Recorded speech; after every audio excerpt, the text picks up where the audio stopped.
Right, maybe. Tug of war. The tug of war. All right, we're tugging both ways now. I mean, this is the third episode on this Vegas shooting. After reading some more of the timeline, we're trying to get to the first shot. We have yet to get to the first shot fired. Unbelievable. And, we spent a lot of time trying to get to 9:59. We think we got there in the last video. Right. Now we're looking at this trying to go, okay, when's the next shooting? When is the first shot fired? Okay? And we can't find it because although you can hear shots and people talk about shots, from what I've seen, and correct me if I'm wrong with what you've seen, Brian, nothing has timestamps. No, I haven't seen anything. There's no timestamp out there.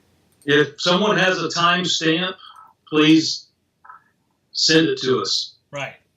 And in the footage out there of the actual shots, most of the video taken by the witnesses don't even show, when you're looking right at the Mandalay Bay, doesn't even show any weapon, any flashes from a weapon. No. They say there was some kind of a strobe down there on the fourth floor, but that strobe, I guess, is there all the time. But I looked at numerous video from people's phones right at the Mandalay Bay at different angles, and you can't really see it. Now, I'm sure by now that there's going to be some photoshopping being done that somebody out there is going to probably try to do that shows some kind of shot. But up until today, I mean, I haven't seen anything over the weekend or anything looking at a lot of the witness video. Right. I mean, really what we're looking at is within the first few days. That's when you get that's when everyone screws up. Right? I mean, and then they start backtracking. Yes. And, a lot of the timestamps that I have are like 3 October. It's like right a couple days after. Yeah. And then the stories start conflicting, and they're backwards, and stepping on each other. And so it's interesting. But just, again, for everybody out there watching us, my name's Bruce Benedict, retired special agent, counterintelligence with the Army. And it's my brother, Brian. Brian, introduce yourself, please. Brian Benedict, veteran of the United States Army and retired firefighter, and currently working with police and firemen across the police and firefighters through Police and Firemen's Insurance Association throughout the United States. So. Yeah, and you're a retired fire investigator. Yeah. Most of my work was in investigating. So. Yeah, so it's a good combination, and what we're trying to do is basically take the information that's been presented, whether through official or non-official channels. It's just the information that the public is seeing, and try to put it together as if we were going through this investigation from both of our perspectives. And so taking all of that plethora of data and putting it together and overlaying both of our perspectives on top of it, we should come up with a pretty good timeline. And hopefully it helps others. And, we're going to give credit to everybody that we've seen. We've got Laura Loomer that I've taken stuff from, InfoWars I've cited. Charlton, I've watched his videos, great videos from, all the stuff he's got. And then Wild Bill, thanks for sending us all the links. I mean, it's fantastic. And what we're trying to do is we're trying to put this in. And, what we should be able to do is find a chronological order. And we really thought when we listened to the dispatch that the dispatch would have the timestamps. Mm-hmm. Because with the timestamps, we could at least get a point of reference. Because you really have to have at least one point of reference. Right. And I guess normal dispatches, a lot of them do have timestamps. That's what you're used to, right, Brian? Yeah. Actually, I don't know about all the video, but I do know there's usually a document that has all the transmission and whatever you said, when they transmissioned back and forth between officers and fire department and dispatch, those are all on a printout. So it might not all be verbiage. It might be the code, saying, or it might just be the badge number of the officer talking to dispatch. But that is all. They can print that out, and I have yet to even find a PDF of that anywhere. Now, I haven't seen it either. So, No. So that's the challenge right now. And we've looked at a lot of videos, and you would hope that some of the videos, the personal videos that people took, actually had timestamps on the video. But that's one thing that's interesting about the video cameras now is we don't see the timestamps like pictures, right? And so it would have been nice to know when that first shot was heard, somebody was on the ground, they would yell out what time it was. Right. On the video. And what's unique also, and I think we were talking about this, is that when you radio dispatch typically, the dispatcher, and it may not be the same everywhere you're at, but when we radio, most places, when they radio, the dispatcher is saying we're en route to the scene, or we're on the scene, or some update. Yeah. That dispatcher usually comes back. It's just protocol with some acceptance, like they'll reiterate your badge number or your code, and then give you a time verbally. And so. And that's very strange to me, first of all, that whole dispatch recording there, the dispatcher, no one mentions any times. Now I can see the officers not mentioning a time, but I can't see a dispatcher not referencing a time on an audio. Yeah. So that was unique to me. Okay. That I gathered out of there. So. No, interesting. So one of the things that we wanted to do tonight was we really wanted to try to get to the shooting. We stopped last night with the conclusion, after listening to the interviews of Stephen Shuck and Jesus Campos, right? Right. The security guard, on Ellen, and then Stephen Shuck's independent interview with the Today Show. We combined both of those and overlaid them, and what we found out and where we ended yesterday, or at the last video, was both individuals were in the same hallway, right, and the hallway was quiet. Right. That's where we ended. The engineer, the hallway was quiet. He turned the corner, and the hallway was quiet. And he saw somebody's head stick out, right? Which we thought Campos was just probably playing a game with him or something. Right. It could have been a citizen in one of those hotel rooms. That's another thing. Yeah. No one has even talked to anybody else on that floor in that hall. Right. Well, that's unique. Well, so we only know right now, based on the information that we have, is Brian Hodge on his Twitter feed, and I believe I got it and this is on Laura Loomer's Twitter site and Charlton, his YouTube. Basically, they have the picture saying that Brian Hodge's Twitter feed on 2 October now the shooting was on 1 October. Right.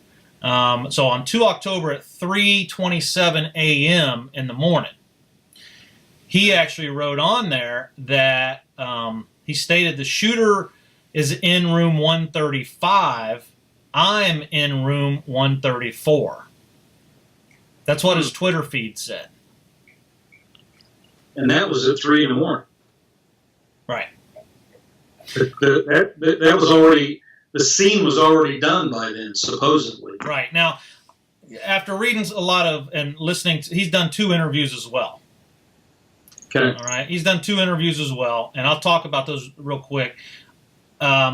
His story is very strange as well. Okay.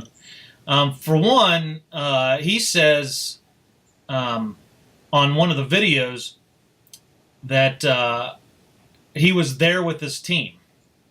Now, after watching, he's going to be there for a week. Basically, he's there for a week with his team. Okay, that's interesting. So that was during an interview on TV. Now, what's interesting is when you're looking at, I was actually looking at, Charlton's YouTube, and he linked the Twitter site of Brian Hodges to Brian Hodges' Instagram, and on the Instagram, Saturday, the day before the shooting, he was in another city. Because the Instagram actually says the city you're in. Right. Yeah, it's geolocated, right? Yeah. Yeah. Right. So he was in a different city. So he showed up. He had to have. The assumption is potentially, if he's telling the truth, then what we're doing is taking everyone's word as the truth until proven otherwise. I mean, look, we're all innocent until proven otherwise. So when somebody says something, we have to hold value to it until proven otherwise. And so his Instagram said that he was in another city the day before. So that means that he checked into room 134. And remember, 134 is the room that had the window broken. Right. It had a weapon in there under the window, and it had the cart in the hallway in front of the door. So if his Instagram is factual, which we have no reason to believe it wasn't, then he must have, the assumption is he signed into room 134 Saturday night or Sunday morning. Right. Okay. And then his story basically says that on Sunday, on the 1st, he and his team went out to eat. They went out to eat, and they had a late dessert. And when they got back up, he went up to the elevator. Didn't talk about his team at that point, but he said we were going to the concert, but we didn't. I went upstairs via the elevator, going onto the floor. And this lady, now here's this lady again, the mysterious lady. Okay. Remember, later on, Campos actually talks to this lady and tells her to get back in the room. Okay. And so this mysterious lady is mentioned now twice. And that's what they said, hey, the lady walked out of her room. I told her to get back in. It's not safe. This gentleman, who's Australian, says, this lady started running straight at me and said there was a gunman shooting behind me. You need to run. And then he says, so I got everybody into an elevator. Now, who's all there? Got everybody into an elevator and ended up down in one of the kitchens of the restaurants of Mandalay.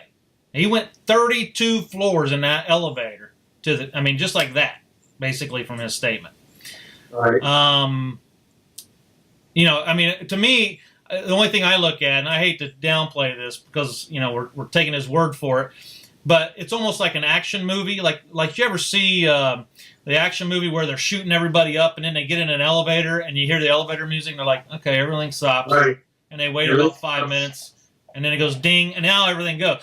Okay, so what were people doing inside the elevator, right? What's the conversation? It's like, that's a long time to wait. So then he says he ran through the kitchen yelling, we need to get everybody out of here because there's a shooter.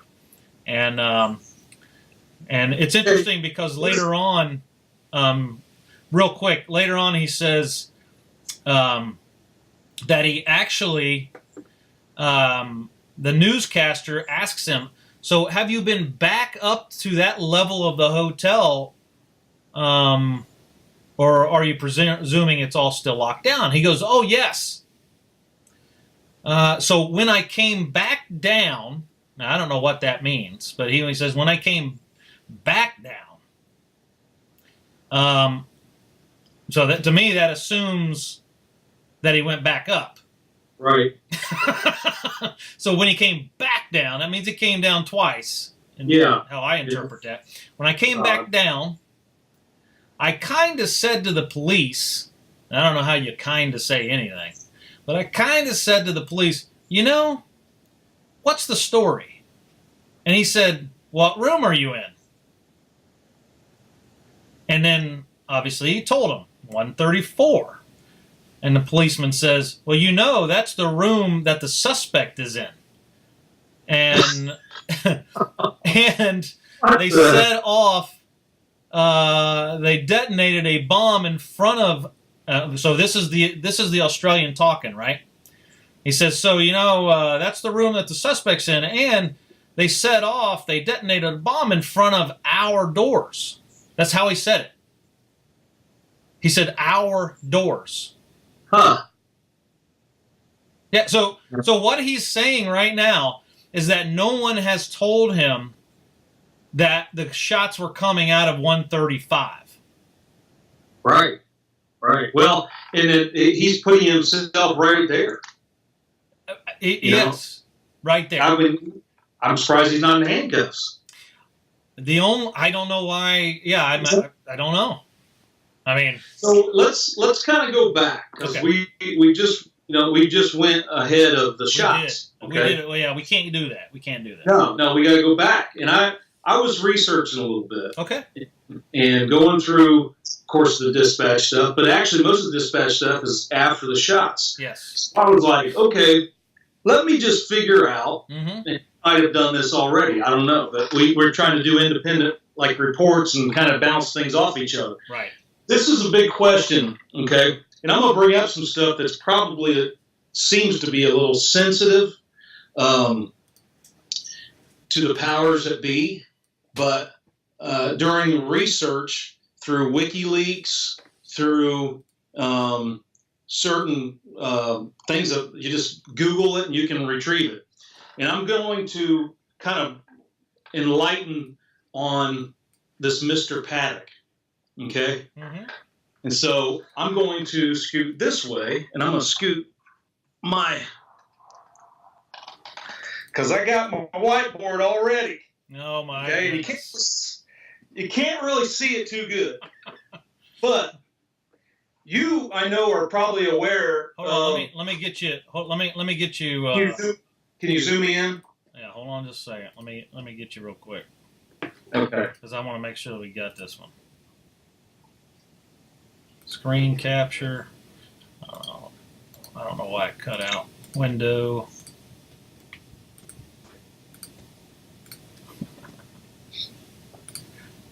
All right. Okay. I got 3 of these. Okay. Go ahead. I got 3 whiteboard full of this stuff. Okay. So here's what I'm going to tell you. And we're going to go over this. And I know you're probably familiar with what SVR is. Well, you can enlighten me. SVR is the Russian External Intelligence Agency. Okay? So SVR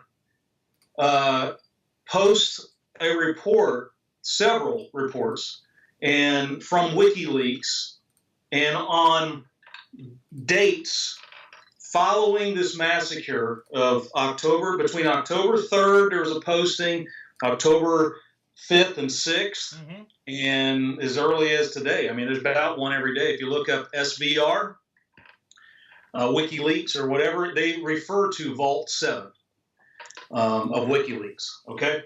So basically it's saying 2009, we're going to go way back. 2009. 2009? Yeah. Yes. Okay. You want to know about this guy? I'm going to tell you about this guy. I'm with you. Matter of fact, let me go back even farther. Farther than 2009? And I'm going to rotate this around a little bit and show you my other one. Okay? And if you can screen in on that. Oh, my Lord. All right. All right. Let's go for it. Can you zoom in on that one? Yeah, we got it. Okay. So I'll stand up for this one. All right, you do that. Now this is through research. All right? And I'm very anal when it comes to that. So actually, we're very good doing this little live cast here. 2003. Let's go back to 2003. Matter of fact, let's not even go back to 2003, Bruce. Let's not. Let's go back. Let's go back to the 1950s. Oh my gosh. Okay? Okay. All right. So follow me here. How did Stephen Paddock get involved with the CIA or any of this crap that we think is conspiracy theory? Yeah, I don't know. You have any idea? I'm just trying to figure out if he shot a weapon. You got to figure out him before you piece it together. Okay?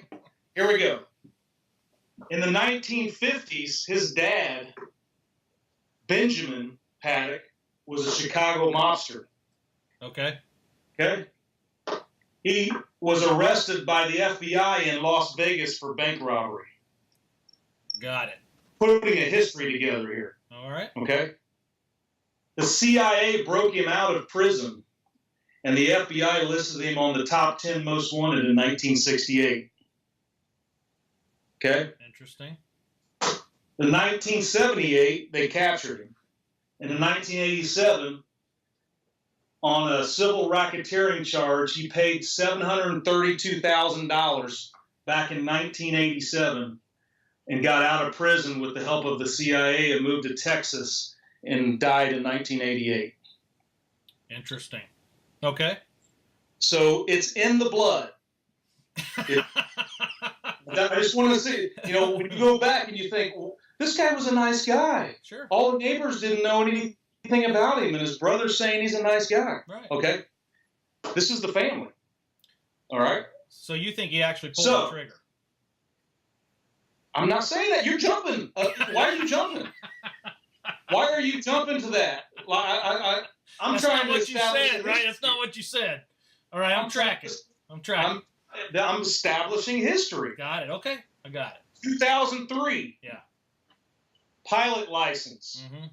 Okay? They claim he had a pilot license in 2003 with 2 planes. Okay? Yeah. From 2006 to 2011, it's confirmed that he delivered thousands of weapons to the Mexican cartel through the help of the CIA in gun smuggling. Where'd you confirm that? If you look at this information that I've got, right, and I'm going to send you this. Okay, all right, okay? Good. That you can look at this. Okay? Send it by courier. Now follow. Yeah. Okay. So it's confirmed. So 2006 to 2011, right. Mr. Paddock delivered weapons to the Mexican drug cartel. That is surveillance from external intelligence sources outside of the United States. Got it. All right. Okay. So the SBR also established that his ties as a CIA arms smuggling pilot in the 80s under the Operation Cyclone, yeah, which was a operational thing, gun smuggling thing. Yeah. For the yeah. Whatever, the jihadists or whatever. Huh? September of this year. Of this year. Okay. Let's go back. Let's go back to this other one here. Okay? How many whiteboards do you have in your room, man? I got 3. I'm gonna have to break mine out. So here we go. Right. So now we're to 2003. He has a plane. He has 2 planes in 2003. Okay. And a pilot's license. 2006 to 2011, he's confirmed delivering to the Mexican cartel with the CIA. Just like the movie Tom Cruise, it just came out this month. I didn't see it. Now, this is coincidental, okay? Now, I'm going to tell you this here. Think about this. It came out this month. Yeah. Okay? Tom Cruise movie. It's called The American. Okay. And he's a drug smuggler for the CIA. to do deals and in favors. Okay. He gets mixed up with all this stuff. Okay. And then this happens, and I'm looking through this. Okay. I have deja vu. And if you could remember back when Salt came out, Angelina Jolie, the Russian female spy, what happened right around that time? They arrested the female Russian agent right around that time. This is deja vu for me because I remember all that. I remember all that stuff. Oh, yeah. So anyway, here's what we got. His pilot thing, the plane is interesting because there is documents that I'm going to send you that shows that one of those planes that was registered to him back in 2003 is part of a company called Volant, which is part of the CIA now. The serial number is the same. Now that's good information, man. Okay, all right. I'm just researching. Well, that's your job. I mean, you can't let me show you up. Jeez, my little brother's got to do some work, man. Okay, here we go. So we got past 2011, but I'm going to go back to 2009 here in a second. Okay, right here. You want me to zoom 2009. in? 2009. All right. Why is that so important? 2009? It's important. Yeah. Yes. All right. It's important because that's the year Russia banned gambling. And so you have a lot of the Russian mafia coming to Vegas. Okay. So there was an influx of Russian mafia flooding to Vegas. Right. Okay. So let's go all the way to this year. Okay. 2017. We're going to jump to this year, 2017 right now. Okay. There we go. Got it. So we got the history. Is that the color coding? I'm just trying to figure out your color codes. It's not really color. It's not. I was just trying to make it not look so bland. I can't hardly fit everything on here. It's crazy. Man. That's good stuff. Yeah. So here's the deal. April. Okay. This year. Yeah. 2017. I just timestamped it. You see how easy that was to timestamp a video? You did. April. No, it's perfect. Yeah. It's today. Yeah, right. Today. If I can do it, the dispatcher in Las Vegas can do it. Somebody needs to look into the dispatcher. Yeah. If she had to be either a veteran or staged because she was too cool and calm and collect during this incident. So anyway, WikiLeaks Vault 7 reveals CIA used Russian malware back in April on spyware program that was named Grasshopper. Okay? This ticked off Trump when he found out. Okay. Okay? And Trump ordered to take down the Russian mafia because they're the ones that put their malware in our spyware. Yeah. Well, he's pro-American. I got it. Good. Exactly. Okay. Good on. And so back in June 7th, April, May, June, FBI arrests the leader of the Russian mafia and 33 members. I don't even remember hearing that. Yeah. Okay? But it's out there. Okay? They arrested them from Vegas. Okay? Yeah, say those two again, April to June.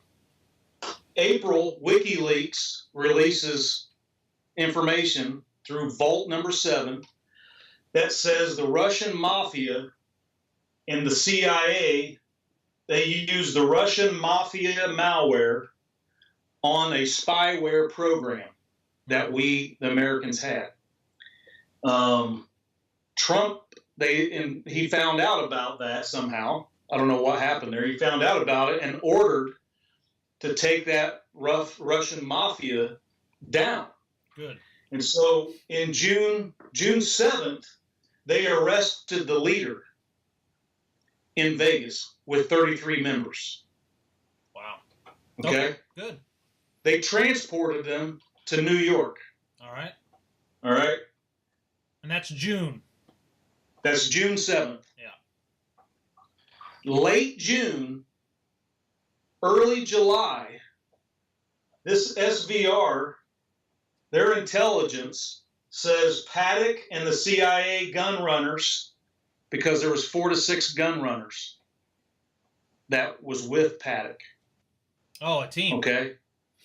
A team of them. Paddock and CIA gun runners referenced the fears due to Russia mafia leader taken down, because that was who was there for them and the CIA, and they figured if they weren't, Paddock, they were scared, so they had a meeting over it, because all of a sudden it was, that's late June. It just happened June 7th. So after they arrested the 33 individuals, plus the leader, the 34 guys. They figured they were going to be next. Somebody's coming after them or something.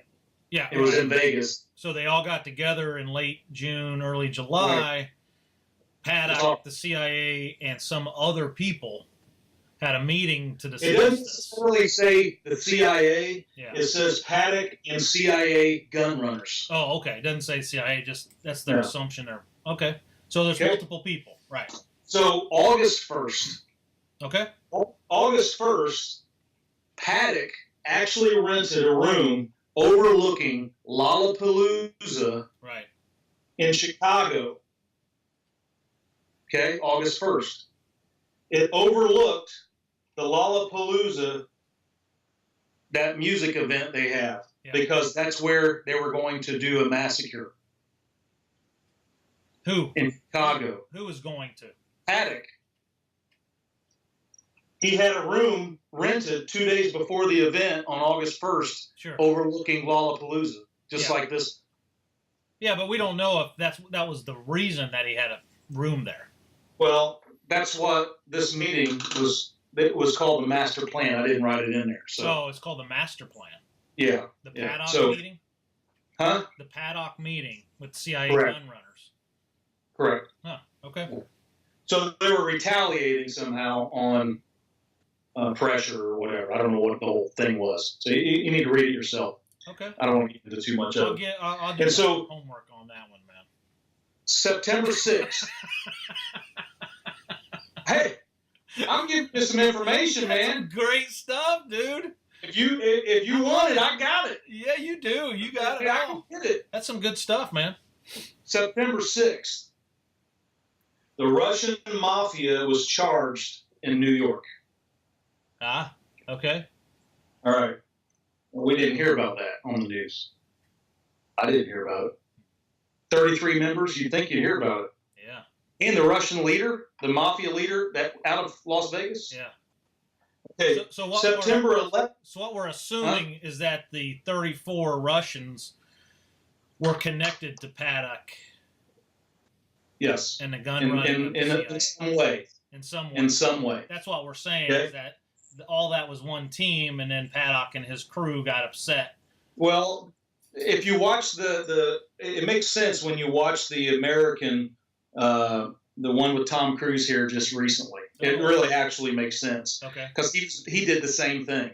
He worked for the CIA smuggling guns, and then doing that, he got involved with other bad entities. Uh-huh. So when he came back, he would be doing things for the CIA and bad entities. Got it. See? Yeah. And so it was crazy. And it's just weird how this reminds me of that movie. Okay. Okay? I'm serious. Okay? So it's all coming together here. So September 6th, they get charged, those guys in New York. Okay? The mafia members. September 11th. Okay? Yeah. One of the gun runners, his name is Scott Edmiston. Edmiston. Edmiston, I guess is what you call him. Yeah. Scott Edmiston posted a cryptic warning message on the message board 4channel. This is in Vault 7 of WikiLeaks. Oh, okay. Okay. Posted a cryptic message that warns of something bad going to happen, because he's part of it. Okay. So September 30th. This is. Remember you were saying a few minutes ago about the Australian guy with his team. Yeah. This might be plausible for that. Well, hold on. Let me add mine in, because you're stopping at September 11th and you're going to September 30th. Okay, so my timeline here says. So yours on September 11th actually said this guy warned everybody on September 11th via that message board. Correct. And it's called 4chan? Yeah. Okay. 4CHAN message board. Yeah. And they were in quotations. Okay, so what I have is that now we're getting back to Stephen Paddock, right? Okay. He's part of this. So if you're looking at timelines, then Stephen Paddock wired the $100,000 to a Philippine bank in the Philippines the week before the event. So probably around the 24th of September. Right. That was reported by NBC News on 3 October. Mary Lou Danley, who's an Australian as well, Australian and then Filipino, right? Right. And his girlfriend, Mary Lou Danley, said after she returned that Paddock had bought her an airline ticket to visit her family and wired her money to purchase property in the Philippines. You know, okay. And then when she arrived, according to Reuters, she actually arrived when she left. All right. Now this is awkward because this is really strange because the news media says that Stephen Paddock registered a room, right? When he registered a room and he switched rooms, right? There's reports saying that he switched rooms, and then when he switched rooms, he actually booked a room for him and a lady. Okay. Again, another lady. Right. All right. But everyone assumes that it's his girlfriend. Right. All right. However, right, now let's check this out. However, she comes back, and according to the Philippine immigration official, this is through Reuters, Mary Lou Danley traveled on September 15th. She flew to Hong. Okay, so she arrived in the Philippines on 15 September. All right. She then flew to Hong Kong on the 22nd of September. And then she returned to the Philippines on 25 September. And then she was there until she returned Tuesday night, which is 3 October, according to the Philippine immigration official. That's interesting. So let's move. Yeah. That's added to that timeline. Yeah, absolutely. So September 30th to October 1st.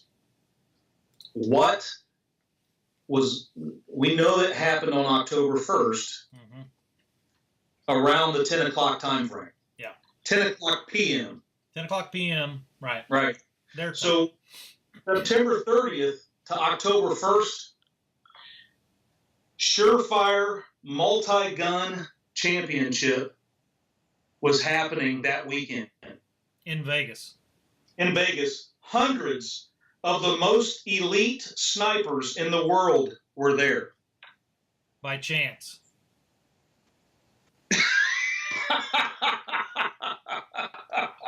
Hey, that's Mike good. Boom, right there, baby. Hey, you got to step your game up, man. I'm telling you. Step it up. That's some good stuff, man. I like it. I like it a lot. Have you heard that? No, that's some good stuff. Hundreds of elite snipers are at a multi-gun. Yeah. Okay? Not a rifle shoot. It's a multi-gun championship. Yeah. That weekend. That weekend. No wonder he had guns, right? Okay.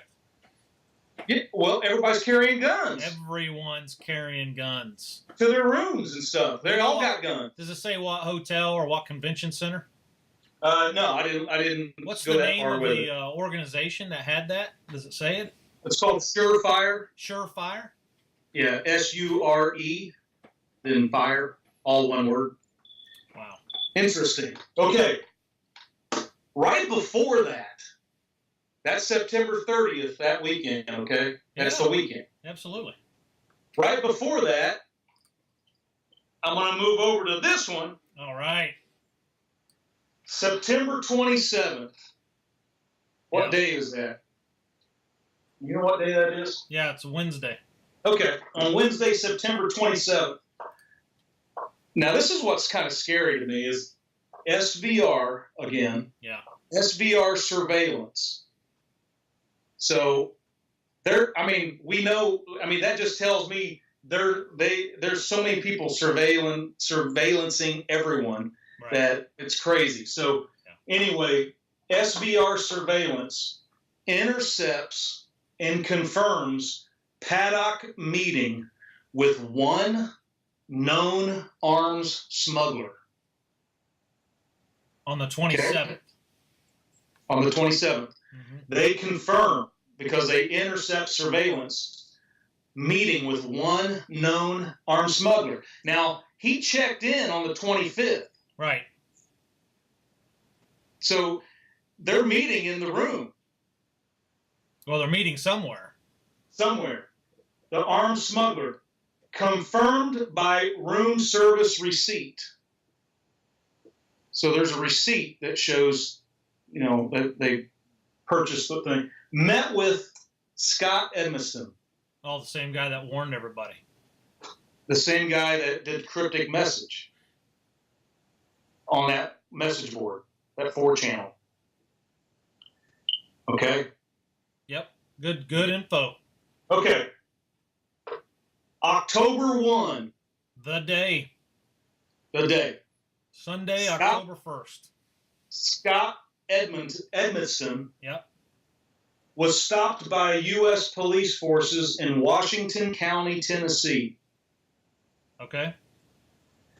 Now remember, that October 1st happens before Vegas October 1st. Right. The way the days are. Yeah, right. Okay. Mm-hmm. So they stopped him, and they discovered weapons that were already bump stock equipped with 900 rounds. Excellent. Same weapon that they had in room 135. Correct. They were already equipped, bump stock equipped. Yeah. And also the report with that intercept shows that Paddock reports explains that there's 4 to 6 of those gun runners, and other than just Edmiston. You mean buyers? Well, this guy's. I think it really is the guy's delivering. It's just like like Paddock was an airplane pilot. Yeah. I'm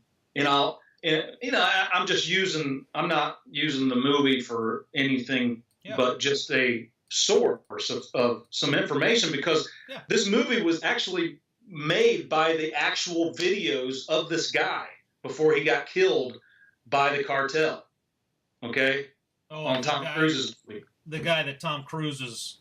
He's playing. After. The movie was made basically from the cassette tapes that he made of himself at different hotels about a week prior to his assassination, because he knew he was going to be assassinated.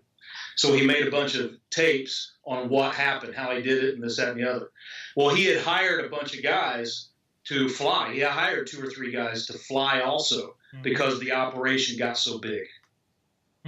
So that's what I'm thinking the gun runners are. It's these extra guys. You got guys within the United States. You got a couple guys probably flying. So, anyway, so we go down to this one. Great job, man. That's awesome. That's really good. All right. So, Edmiston was stopped by the Tennessee in Washington County, and ATF on October 1st said there wasn't anything there was a quote in there, and I didn't write it here. The ATF said there wasn't any connection between him and any other mass shooting. Well, that shooting hadn't even happened yet. So the ATF must have been talking about another shooting. Prior to the 1st. October 1st. What was the time stamp on that? That Vegas shooting, I'm not sure what the exact time was, but it is October 1st. Yeah. So, okay, 45 minutes prior to the massacre on October 1st in Vegas, they believe that there's 2 gun runners that were rushed to the front of the stage because these people heard 2 people, a man and a woman, saying, "Everyone is going to die if they don't leave immediately," quote unquote. Yeah. They believe those to be 2 gun runners that were in that in association. Ah. Okay. Yeah. Confirmed witnesses saw fireworks just prior to the shooting, mm-hmm. and we haven't got the shooting yet. That's what I'm saying. No, we haven't. Witnesses heard that, and they also heard the fireworks, which they think might have been a decoy from breaking out the glass. Yeah. Yeah. So, and the one witness testimony that was near the stage said that's what Jason Aldean, when he looks to the left the first time, that was fireworks. And he gave the guy or whoever was doing it kind of a bad look. Yeah. And then he hears shots, so yeah, that's all I got, man. Oh, you know what? I got something else, unless you got something. No, go ahead. Go ahead. I was looking at motive, okay? I mean, a lot of the stuff you got means, motive, and opportunity, all right? So let's cover some motive, since we got this little timeline, and I'm sure we're going to add a little bit more to this. Oh, yeah. Because this timeline's pretty good, and we're going to narrow it down. I mean, I've just went from the 50s to 2017, in an hour. I figured I'd give you about 60 years to play with. Trying to give you an advantage. Hey, you don't know where to go if you don't know where to start. Okay? So means, motive, and opportunity. So I'm thinking to myself, that's what happens in fire investigations. People do it for insurance. They do it for maybe a new kitchen, or they do it for I need a new car, mm-hmm. or they do it out of spite or out of drug problems, or if it's not for money, a lot of times it's for it's to get back at somebody. Okay, most of the time, if they're caught, it's because of money. Yeah. Okay, so you got to follow the money, and I think that's the general rule of everything. Mm-hmm. All right, yeah. So let's follow a little bit of the money. Okay. All right, let's do it. Let me go to my third board. Oh, right here. You're using all 3?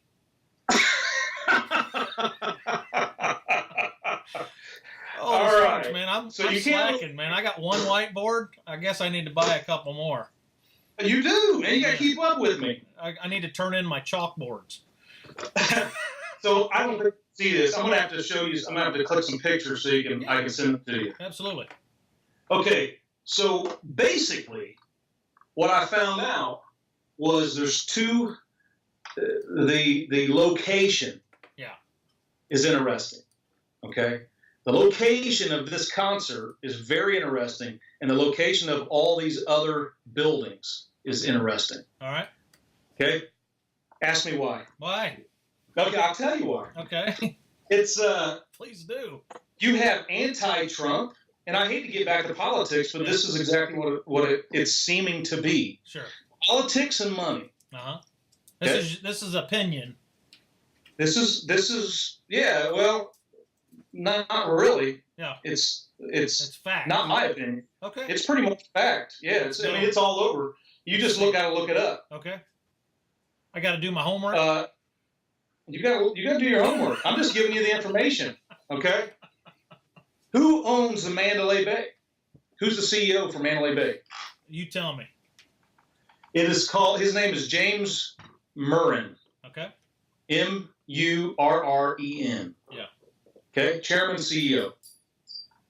He just happens to be a Hillary Clinton big supporter. Okay. Okay.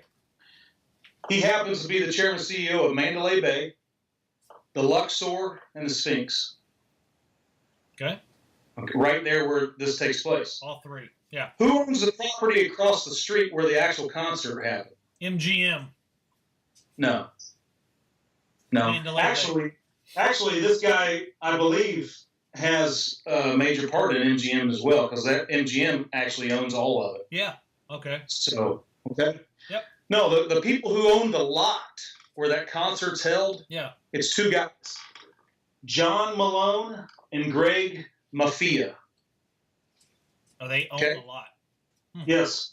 They own Liberty Media, and you know that where you get ticket sales from Live Nation? Yeah. They own Live Nation. Okay. But they also own the 15-acre lot that is across the street from those hotels. And he's had concerts. Yeah. He's had concerts on that lot since 2014. Okay? He's a Trump supporter and takes the money and supports Donald Trump. Oh, interesting. Okay? So, what's one of the motives of James Marin when you start looking at it?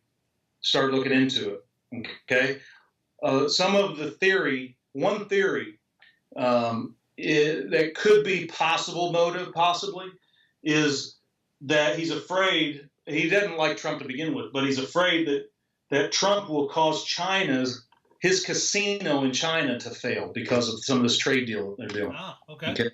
I'm just throwing that out there. Sure, yeah. So let's go to stocks. Let's go to stocks. Why not? Money. Let's look at some money. Okay, money. Right here. Go to the Stock News Times. All right. And James Marin on September 7th, less than a month prior to this event, sold 259,000 shares of his stock with MGM. Okay? That is a total of $8 million that he received. When he sold it. When he sold it. Yep. He still has 71,000 shares, so he still has 2 million in shares. Okay. Okay? But he got a big old payout of $8 million on September 7th. Before it dropped. Well, you make that up for your own mind. I don't know. Okay? Yes.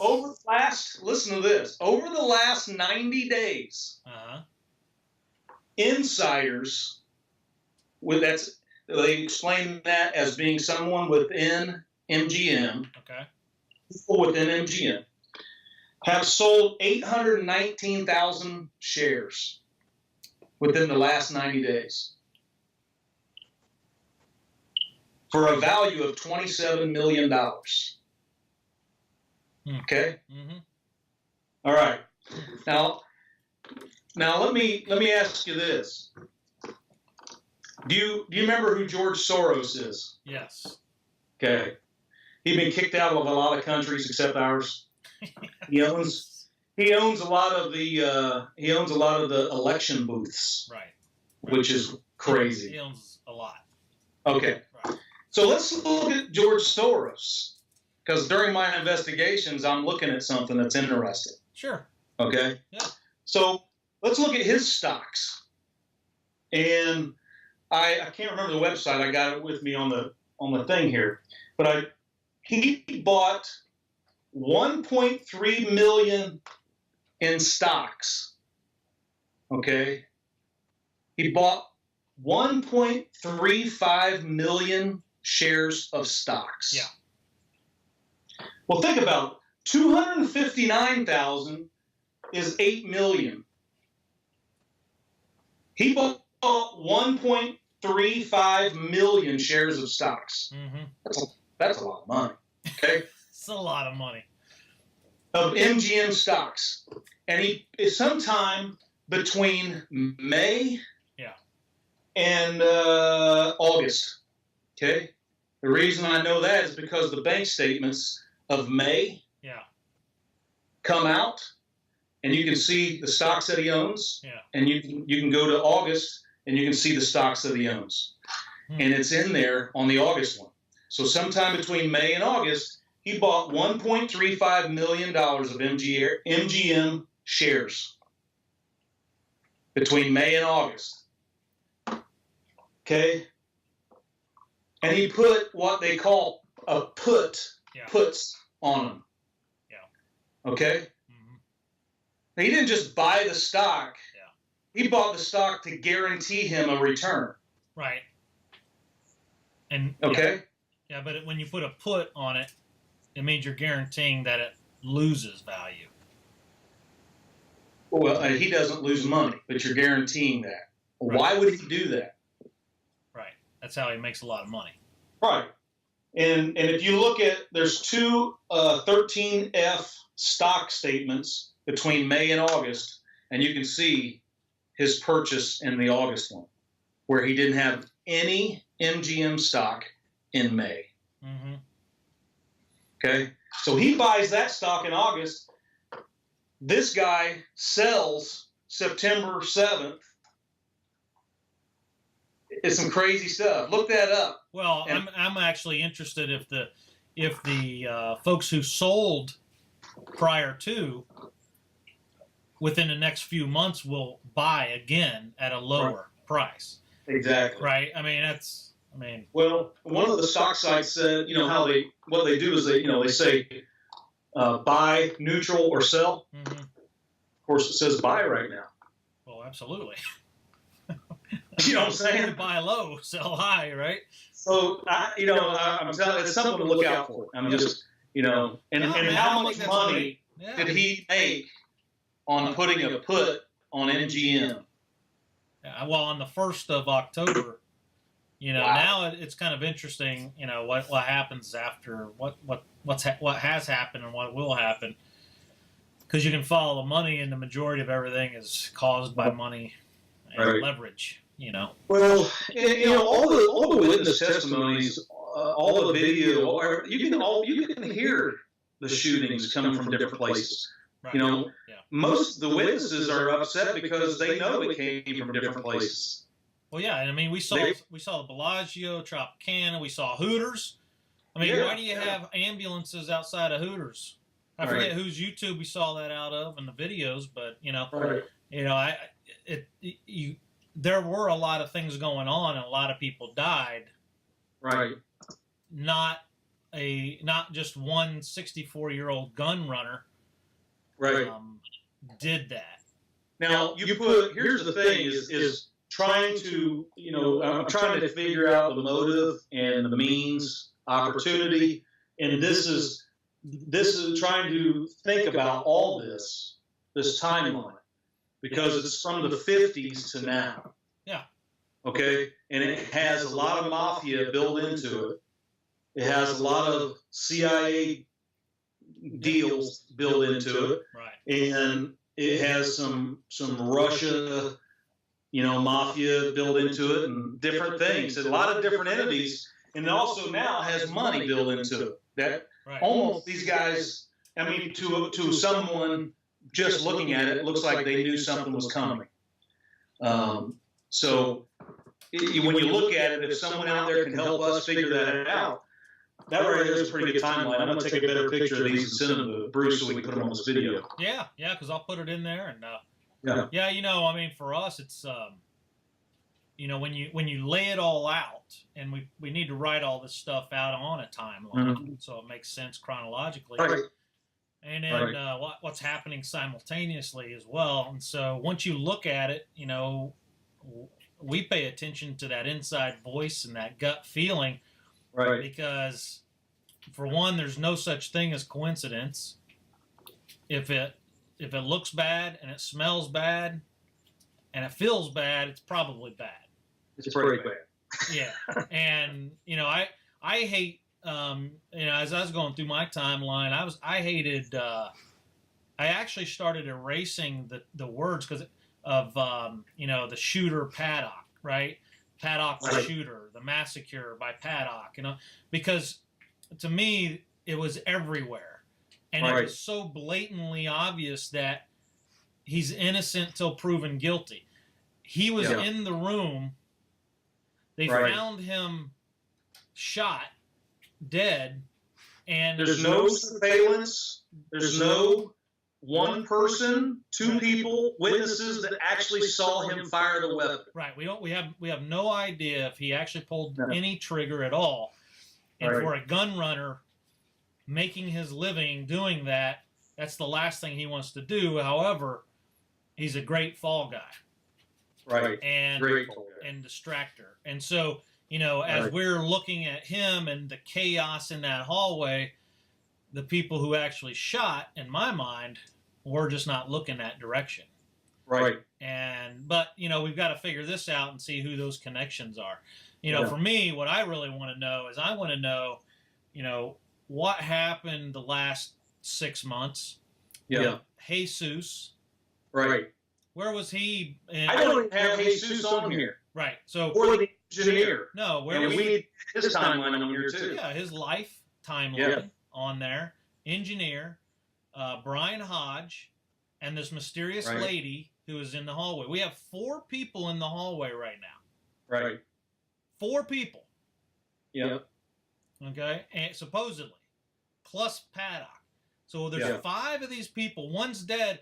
And a rule came out, and a law came out, and I forget who mentioned it on the sites, but basically, if you are found, if you are confirmed, I guess, or confirmed to be a murderer, right? Like Paddock, right? Supposedly, he actually shot the weapon, he killed. And he's found dead after committing suicide, they don't look into who possibly would have killed him. Mm. So I've got to look that back up, but I know some people out there are going to know that. But it used to be if you were found dead at the scene and you were the murderer, right? They would just try to figure out how you died, right? Because obviously, the bullets. The nice, clean shells casings are on top of his blood. It just doesn't make sense. Right. So, but nowadays, evidently, and I'll have to bring up that ruling and then put it in there. Based on that, and based on the national security issues, because they found ISIS material in his room, now everything becomes classified, and you can't say anything. So.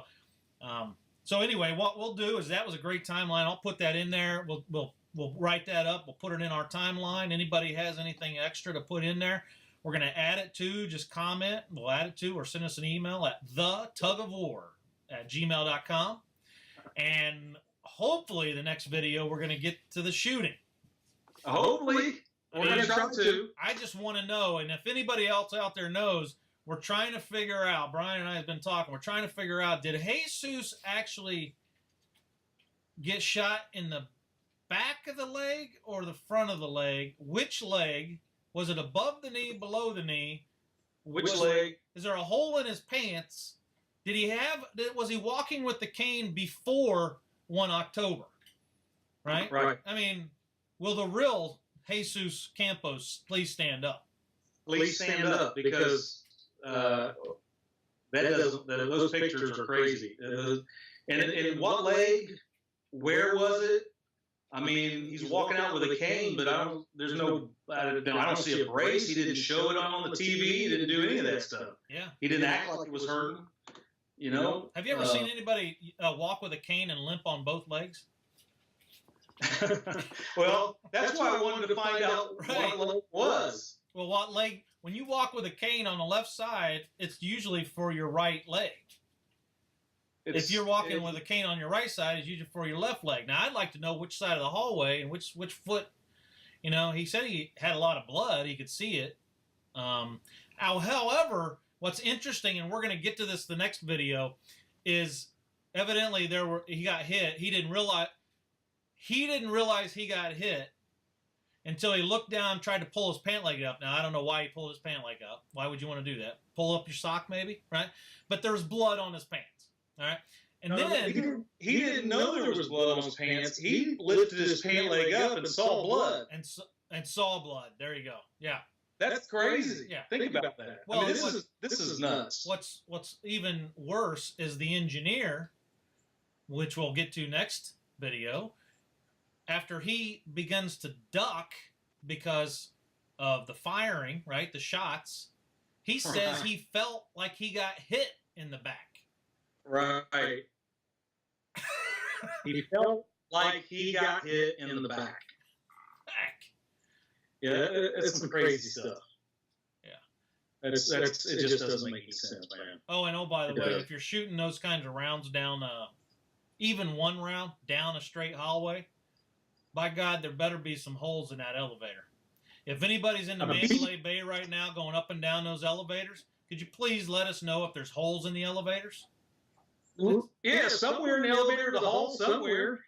Well, those are machine gun rounds. Those things are going to go through that elevator. I would assume, unless it's concrete around there, which it might be. But there should be holes at the end of the hallway. A BB would make some marks. Yes. Yeah. All right, guys. Hey, thanks for watching. We'll be back. We're going to try next time to figure out when the actual shooting was. If you have any data, any information that can answer any of our collection requirements, please list it or send us an email, again, at thetugofwar.com or thetugofwar@gmail.com. And please like the site, right? And tell all your buddies. You can definitely reference what we're saying because it's all open source. And we're just gathering stuff that's already over in the open, you know, and trying to put it together for everybody. So trying to make a timeline. Just see what the timeline is. All right, guys. So until next time, the last thing I like to say: deception indicated.